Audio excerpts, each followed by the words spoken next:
Sarap.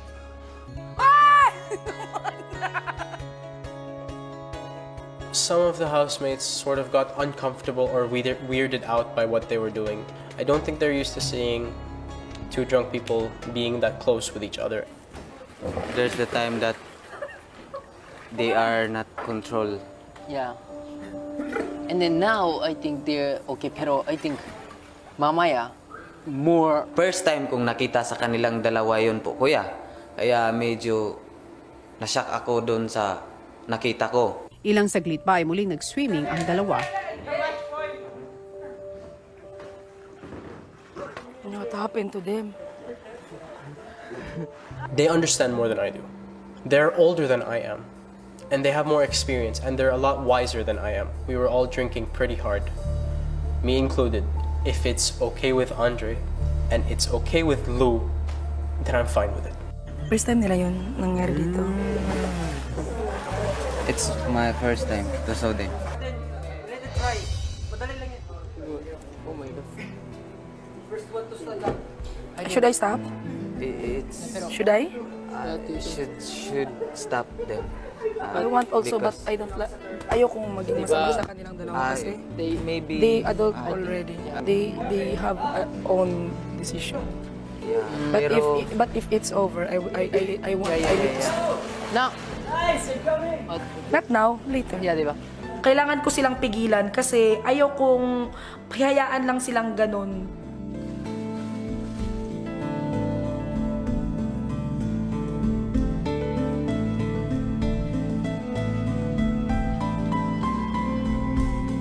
Si Mary Grace ay mukhang hindi na napigilang lapitan ang dalawa. I'm your big sister. Stop it! Stop it! Stop it! Stop it while it's too early! It's too early!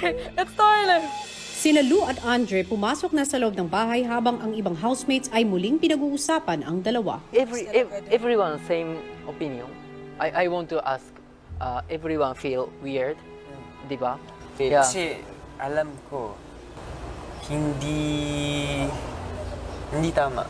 Is there a relationship? No. In relationship? No pa. Hindi pa kasi. Why they do that? Kaya Okay. na out of control nga sila. Kami ni Fumia, ni Ate Grace, kami yung naka-observe na medyo nagiging touching na sa isa't isa. Sa iba siguro okay lang, pero sa akin talaga kuya, hindi po talaga ako komportable na makita yung silang ganon. Kahit sabihin natin mag-girlfriend, boyfriend sila, pero this is not the right place. Yeah. The right place. Yeah. Wala akong karapatan, bawalan sila kung nasa kanilang dalawa sila na bahala sila kasi matanda na sila. Pero dito kasi, iba kasi yung setup. Grabe talaga yung kiss nila. Kiss talaga sila. I did not see that. Siyempre kuya, nung nakita ko sila ng ganun, ako minsan sa sarili ko, parang ako yung nahiya na tingnan silang ganun, na wala akong ginawa kuya. Kasi alam ko naman na parang ako nga yung ate nila, na overflow yung pagiging emosyon nila kuya, na nakalimutan na nila yung mga ginagawa nila. It's not bawal, pero we are... It's weird. Yeah, it's rude. Because we are in family. It's not written. Yeah, and then we are living together, so we have to... Yeah. That's why for me also, I don't tolerate that because I know what is wrong and right. Although they are adult, but this is not the right place. Yeah. They can't control Too much. too much. Too much kasi.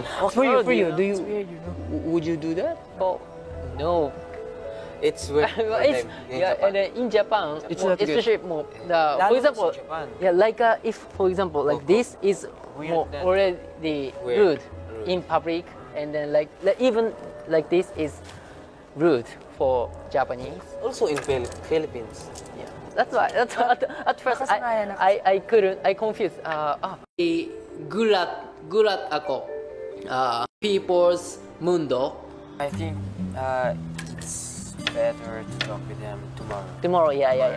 And then Not now. Yeah. Not now. Then the main point there is we are family. Yes. We should watch each other. Even though that you have your own decision or you have your own. Yeah. Susunod! Last night, too much drink. ルーとめっちゃキスしてた。そう。もう結構、やば